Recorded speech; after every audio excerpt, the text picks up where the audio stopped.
स्वागत है आपका। आप देखिए इंडिया न्यूज उत्तर प्रदेश उत्तराखंड। मैं हूं आपके साथ प्रीति सिंह। बुलेटिन की शुरुआत करेंगे और खबरें विस्तार से जानेंगे। सबसे पहले बात काशीपुर की। काशीपुर पहुंचे कांग्रेस के प्रदेशाध्यक्ष प्रीतम सिंह ने प्रदेश सरकार पर जमकर हमला बोला है। प्रीतम सिंह ने यह भी कहा है कि प्रदेश सरकार ने बेरोजगारों को रोजगार देने का वादा किया था, लेकिन किसी को रोजगार नहीं मिला है। साथ ही रोजगार छीनने का काम भी सत्ता में बैठे लोगों ने किया है। इसके साथ ही कांग्रेस के प्रदेशाध्यक्ष प्रीतम सिंह ने यह भी कहा कि इसको मुद्दा बनाकर कांग्रेस 12 सितंबर को प्रदेश में प्रत्येक विकास खंड पर धरना भी देगी। इसके साथ ही 23 सितंबर को विधानसभा सत्र शुरू होने से पहले कांग्रेस विधानसभा के बाहर धरना भी देगी और ये धरना किसानों की ऋण माफी, गन्ना किसानों का बकाया भुगतान, युवाओं को रोजगार देने, बढ़ती हुई महंगाई को लेकर भी होगा।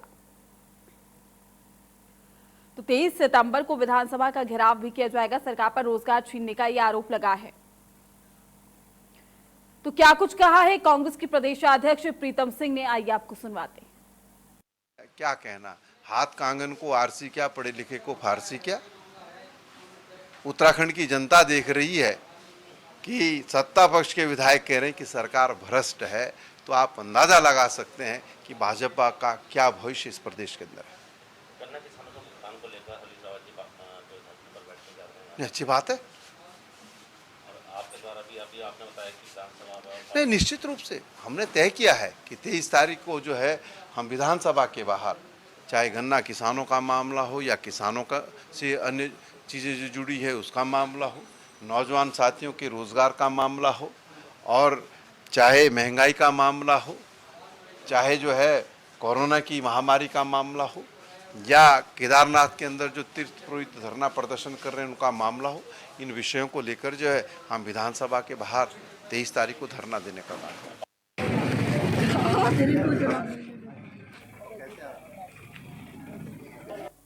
तो प्रीतम सिंह ने बेरोजगारी का मुद्दा भी उठाया। तमाम मुद्दों पर उन्होंने बयान दिया है। 23 सितंबर को विधानसभा का घेराव भी किया जाएगा और बेरोजगारी का मुद्दा सबसे प्रथम रखा गया है और साथ ही किसानों से जुड़े मुद्दे पर भी हल्ला बोला जाएगा। कांग्रेस प्रदेशाध्यक्ष का सरकार पर वार दिखाई दे रहा है। हालांकि वार और पलटवार का सिलसिला लगातार जारी है। सरकार पर रोजगार छीनने का यह आरोप लगाया गया है और इसी कड़ी में 12 सितंबर को कांग्रेस का यह धरना प्रदर्शन है। तमाम मुद्दों की अगर हम बात करें तो बेरोजगारी, किसान, गन्ना किसान, तमाम ऐसे मुद्दे हैं जिनको लेकर अब कांग्रेस पूरी तरीके से हमलावर नजर आ रही है। और प्रीतम सिंह ने बेरोजगारी का मुद्दा भी उठाया है। अपने बयान में उन्होंने सीधे तौर पर कहा और सरकार पर निशाना साधा है। तो सरकार पर रोजगार छीनने का भी आरोप लगाया गया है और अब साथ ही इसको लेकर कांग्रेस की तरफ से हल्ला बोला जाएगा। 12 सितंबर को कांग्रेस का धरना प्रदर्शन, 23 सितंबर को विधानसभा का घेराव और तमाम मुद्दों को लेकर सरकार को घेरने की तैयारी, रणनीति पूरी तरीके से बना ली गई है और यही वजह है कि तमाम अहम मुद्दों पर अब कांग्रेस हल्ला बोलेगी। तो सरकार पर रोजगार छीनने का भी आरोप लगाया गया है। खबरों में आगे बढ़ेंगे, बात करेंगे उत्तराखंड के शहरी विकास मंत्री मदन कौशिक के एंटीजन जांच रिपोर्ट में कोरोना वायरस से संक्रमित होने की पुष्टि हुई है। कैबिनेट मंत्री कौशिक एक संक्रमित व्यक्ति के संपर्क में आने के चलते शनिवार से ही आइसोलेट हो गए थे। जिला प्रशासन और स्वास्थ्य विभाग की सलाह पर उन्होंने एम्स ऋषिकेश में भर्ती होने का निर्णय भी लिया है और इसके अलावा प्रदेश के कृषि मंत्री सुबोध उनियाल भी 3 दिन सेल्फ आइसोलेशन में ही रहेंगे। तो ऋषिकेश एम्स में भर्ती कैबिनेट मंत्री मदन कौशिक, आपको बता दें कि कोरोना पॉजिटिव उनकी रिपोर्ट है और कोरोना का बढ़ता प्रकोप है और इसकी चपेट में अब मंत्री भी शामिल हो रहे हैं। तो ऋषिकेश एम्स में भर्ती हैं, फिलहाल उनका इलाज जारी है।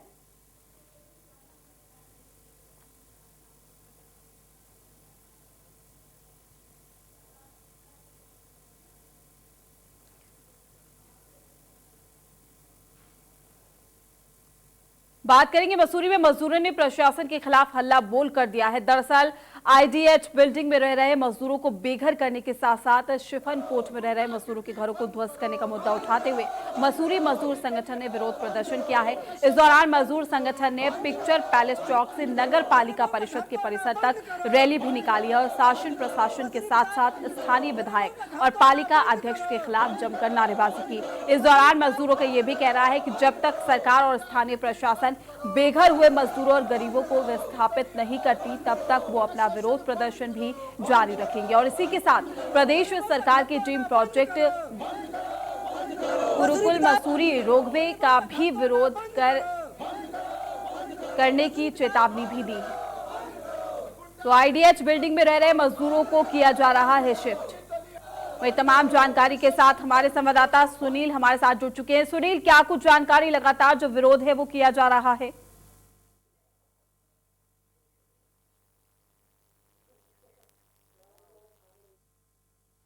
विरोध प्रदर्शन किया जा रहा है। क्षेत्रीय विधायक गणेश जोशी के खिलाफ विरोध प्रदर्शन किया जा रहा है। उनका ये कहना है कि विकास के नाम पर कहीं ना कहीं गरीबों का घर उजाड़ा जा रहा है। ऐसे में कोरोना काल, ऊपर से बारिश, और ऐसे में उनको बेघर कर दिया गया है, तो इसको बिल्कुल तरीके से बर्दाश्त नहीं किया जाएगा।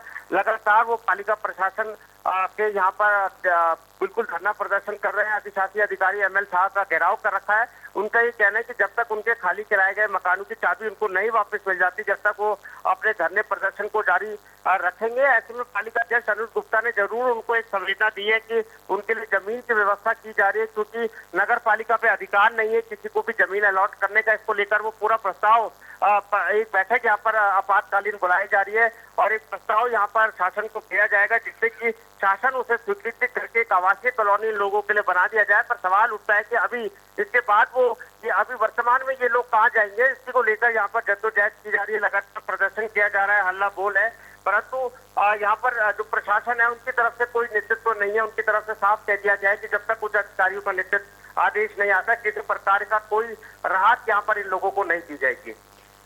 बिल्कुल सुनील, और आपसे जानने की कोशिश करेंगे कि क्या वाकई प्रशासन की तरफ से किसी तरह की कोई मदद नहीं की जा रही है? यही वजह है कि लगातार इनका विरोध प्रदर्शन जारी है और आने वाले दिनों में भी इन्होंने चेतावनी दे दी है कि जब तक मांगों को पूरा नहीं किया जाएगा प्रदर्शन जारी रहेगा। जी देखिए, प्रदर्शन तो इनका लगातार जारी है। ऐसे में क्योंकि जो जनप्रतिनिधि है वो कोशिश कर रहे हैं कि प्रशासन के उच्च अधिकारियों से बात की जाए, इस पूरे मसले का कोई ना कोई हल निकाला जाए, परंतु अभी प्रशासन की तरफ से कोई राहत यहाँ पर नहीं दी जा रही है। उनकी तरफ से कोर्ट का एक नियम बताया जा रहा है कि जितने भी अतिक्रमणकारी हैं उनको विस्थापन की कोई पॉलिसी नहीं होती है, क्योंकि अगर इस तरीके से पॉलिसी वो बनाएंगे तो उत्तराखंड में कई ऐसे लोग हैं जिन्होंने सरकारी भूमियों पर कब्जा कर रखा है, तो उनको विस्थापित नहीं किया जा सकता। तो इसी को लेकर अब कहीं ना कहीं जनप्रतिनिधि और स्थानीय लोग हैं वो सरकार पर और प्रशासन पर प्रेशर बना रहे हैं कि लोगों को फिलहाल विस्थापित किया जाए। और उनका जो गुरुकुल मसूरी रोपवे, जो एक ड्रीम प्रोजेक्ट है मुख्यमंत्री त्रिवेंद्र रावत का, उसका भी विरोध अब शुरू हो गया। उन्होंने कहा कि वो इस काम को यहाँ शुरू नहीं होने देंगे जब तक उनको विस्थापित नहीं किया जाता। बिल्कुल, शुक्रिया आपका तमाम जानकारी देने के लिए। तमाम अपडेट्स भी हम आपसे लेते रहेंगे। वहीं लालकुआं कोतवाली के नजदीक हुए अपहरण कांड का पुलिस ने खुलासा कर दिया है। लालकुआं कोतवाली में घटना का खुलासा करते हुए एसपी सिटी अमित श्रीवास्तव ने बताया है कि अपहरणकर्ता जो है वो युवती को पुलिस ने काठ गोदाम क्षेत्र से सकुशल बरामद कर लिया है और साथ ही इस घटना को अंजाम देने वाले आरोपी सोनू, उसका जीजा कफील अहमद को भी गिरफ्तार किया गया है। फिल्मी अंदाज में आरोपी सोनू और कफील अहमद ने कार में युवती को जबरन अपहरण कर उसको काठ गोदाम में ले गए। दोनों अपहरणकर्ता लड़की के जानने वाले हैं और लड़की को जबरन क्यों उठाकर ले गए, इस बात का खुलासा नहीं हो पाया है। तो लड़की को जानने वाले ही दोनों अपहरणकर्ता है। लड़की को किडनैप किया गया था, लेकिन फिलहाल ये गुत्थी पुलिस ने सुलझा ली। वहीं उत्तराखंड में विधायक महेश नेगी का मामला सियासत में खूब सुर्खियां बटोर रहा है। मामले में विधायक पर मुकदमा दर्ज होने के बाद विपक्षी दलों ने सरकार और बीजेपी की घेराबंदी शुरू कर दी है। साथ ही बैकफुट पर आई बीजेपी फिलहाल हालातों को संभालने की जद्दोजहद में ही जुटी हुई है। आपको बता दें कि विधायक पर उनके क्षेत्र की ही रहने वाली एक महिला ने दुराचार करने का आरोप लगाया है, जिस पर अब कोर्ट के आदेश के बाद ही मुकदमा दर्ज हो गया है। बीजेपी विधायक महेश नेगी पर मुकदमा दर्ज होते ही विपक्षी दलों ने भी सरकार और बीजेपी पर ताबड़तोड़ हमले शुरू कर दिए हैं। कांग्रेस के उपाध्यक्ष ज्योत सिंह विष्णु ने कहा कि प्रदेश में सरकारी एजेंसियां किस तरह सरकार के दबाव में हैं, इस बात का अंदाजा इससे लगाया जा सकता है कि महिला को न्याय के लिए कोर्ट का दरवाजा खटखटाना पड़ा, जब जाकर पुलिस ने महिला की रिपोर्ट को दर्ज किया।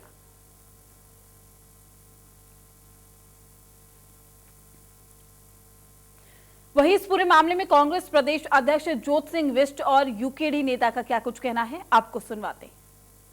पार्टी के प्रदेश अध्यक्ष ने जिस तरह से इस मामले में डीएनए जांच की मांग की है, मैं उसका पुरजोर समर्थन करता हूं और मुझे उम्मीद है कि न्यायालय के हस्तक्षेप के बाद अब इस मामले में डीएनए जांच होकर दूध का दूध और पानी का पानी हो जाएगा। देखिए, बड़े दुर्भाग्यपूर्ण ये घटना है।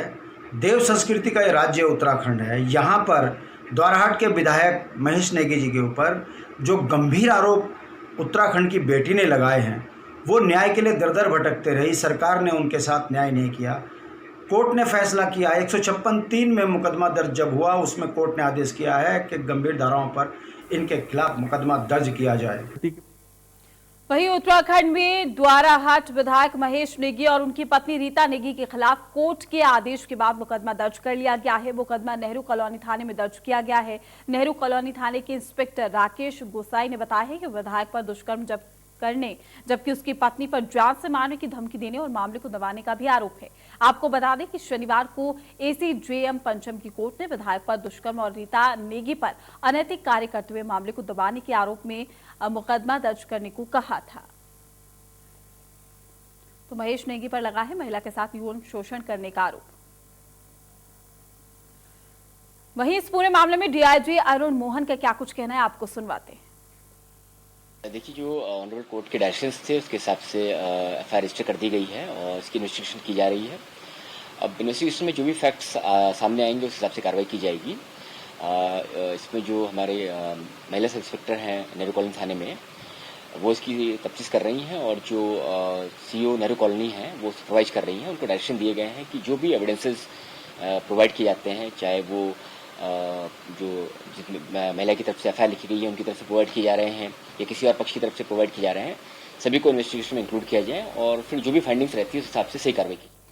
वहीं अधिकृत रूप से फर्जी कंपनी खोलकर RD और FD के नाम पर लोगों से करोड़ों रुपए की धोखाधड़ी करने वाले 2 अभियुक्त गिरफ्तार किए गए हैं। फर्जी कंपनी बनाकर लोगों को लालच देकर डेली डिपॉजिट स्कीम और लोन देने के नाम पर सोची समझी साजिश के तहत लोगों के साथ धोखाधड़ी की गई है। दोनों व्यक्तियों ने 2018 में फर्जी तरीके और गलत तथ्यों के आधार पर कैलाशी विजन प्रोड्यूसर लिमिटेड के नाम से ही एक कंपनी बनाई है, जिसकी लगभग 23 ब्रांच खोली गई है, जिसमें से 13 branch Dehradun, 1 branch Kotdwar, 5 branch Najibabad और 3 ब्रांच मध्य प्रदेश में खोली गई है। 1 ब्रांच ऋषिकेश रायवाला में खोली गई है, जिनमें करीब 9000 ग्राहकों के खाते खोलकर RD, FD और डेली डिपॉजिट स्कीम और लोन देने के नाम पर कंपनी ने करीब 28 करोड़ रुपए जमा किए। कुल ग्राहकों की FD पूरी होने के बाद उनको धनराशि भी दे दी गई, लेकिन अधिकांश लोगों की रकम का भुगतान नहीं किया गया।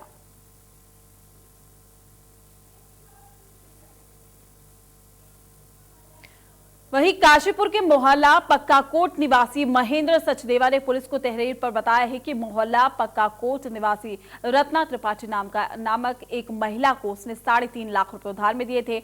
उस वक्त महिला ने उधार दी गई रकम के एवज में 2 चेक भी दिए, जिसमें एक cheque Punjab and Sind bank शाखा काशीपुर का तो 2,50,000 का चेक और चेक उत्तराखंड ग्रामीण बैंक शाखा माता मंदिर रोड काशीपुर का और साथ ही 1 लाख रुपए का चेक दिया। और महिला ने चेकों को बैंक में कुछ समय बाद लगाने को कहा था, लेकिन महेंद्र ने चेक लगाने की बाबत उस महिला से कई बार पूछा, लेकिन महिला टाल मटोल करती रही। महेंद्र ने जब एक चेक अपने बैंक में भुगतान करने के लिए जमा किया तो पता चला कि बैंक में अकाउंट काफी दिन से बंद पड़ा है, जिस पर महेंद्र ने थाने में महिला के खिलाफ धोखाधड़ी का आरोप भी लगाया है।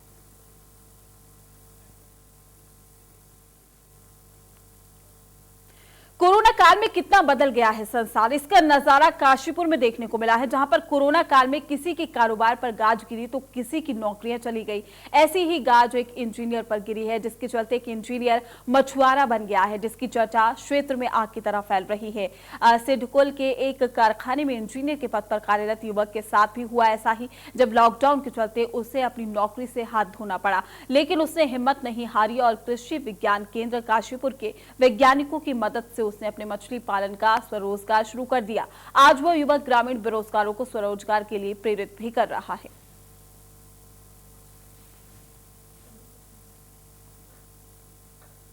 वहीं रामनगर नगरपालिका क्षेत्र के अंतर्गत आने वाली टूटी सड़क के निर्माण की मांग को लेकर जेठ ब्लॉक प्रमुख के नेतृत्व में दर्जनों लोग टूटी हुई सड़क पर ही उपवास कर धरने पर बैठे हैं। तहसील के पास इस सड़क से ग्राम चौरपानी के लोग तहसील ब्लॉक समाज कल्याण कार्यालय, पुलिस क्षेत्राधिकारी कार्यालय पहुंचे और इस सड़क के टूटा होने के पर आने जाने वाले लोगों को काफी दिक्कतों का सामना करना पड़ता है, जिसके लिए उन्होंने नगरपालिका को भी इस मामले से अवगत करा दिया है।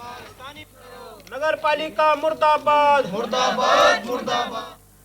खबरों में आगे बढ़ेंगे, बात करेंगे उधम सिंह नगर में लगातार एसीपीओ की गुंडागर्दी के मामले भी सामने आ रहे हैं। ताजा मामला जसपुर के नादेही चौकी क्षेत्र का है, जहां यूपी से अपने किसी काम को पूरा करके घर वापस लौट रही युवती के साथ एसपीओ ने छेड़खानी शुरू कर दी। किसी तरह युवती एसपीओ के चंगुल से बचकर अपने घर पहुंची और घर वालों को आपबीती बताई। परिजनों ने थाने में पहुंचकर एसपीओ धर्मवीर सिंह के खिलाफ मुकदमा दर्ज करने की मांग रखी है। तो वहीं जसपुर विधायक आदेश चौहान तत्काल नादेही चौकी जाकर पुलिस पर कार्रवाई नहीं करने का हंगामा करता। वहीं परिजनों की शिकायत आखिरकार पुलिस ने केस दर्ज किया है। पुलिस का यह भी कहना है कि जांच की जा रही है, जो भी दोषी होगा कार्रवाई की जाएगी।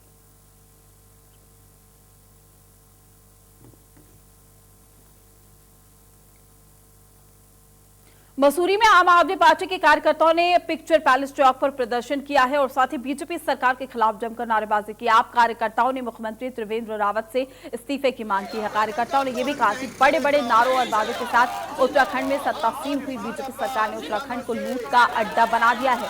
भ्रष्टाचार पर जीरो टॉलरेंस की बात कहने वाली बीजेपी और उनके मुख्यमंत्री पर उन्हीं के विधायक सरकार पर भ्रष्टाचार के आरोप लगा रहे हैं। आप कार्यकर्ताओं ने मांग की है कि उत्तराखंड में भ्रष्टाचारियों के खेवनहार बने मुख्यमंत्री को तुरंत नैतिकता के आधार पर इस्तीफा दे देना चाहिए।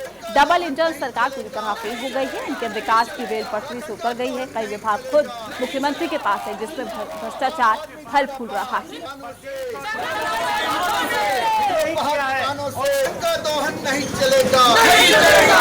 तौर पर है जो प्रदेश की नकारा सरकार पिछले 3.5 सालों से सोई हुई है और आम आदमी पार्टी का इफेक्ट देखकर आज सरकार के पूरे विधायक बागी तेवर अपना रहे हैं और उनके जो भाजपा के प्रदेश अध्यक्ष हैं उन्होंने साफ तौर पर कह दिया है कि अब 2022 में मोदी लहर नहीं चलेगी, काम करना होगा। आम आदमी पार्टी का ये मानना है कि इतने लंबे टाइम तक जो सरकार प्रचंड बहुमत से जनता ने सत्ता सीन की थी, आज सोई हुई है और उत्तराखंड बेहाल है। एक तरफ कोविड का संकट है, दूसरी तरफ पहाड़ों में आपदा है। ऐसे में मुख्यमंत्री अपने किले के अंदर कैद हैं और आज 3.5 साल बाद भी 1/4 मंत्रिमंडल सरकार का खाली है। 1.25 साल वित्त मंत्री जी को गुजरे हो गए, एक वित्त मंत्री पैदा नहीं। चलिए फिलहाल रुकते एक छोटे से ब्रेक के लिए। ब्रेक के बाद भी खबरों का सिलसिला रहेगा जारी।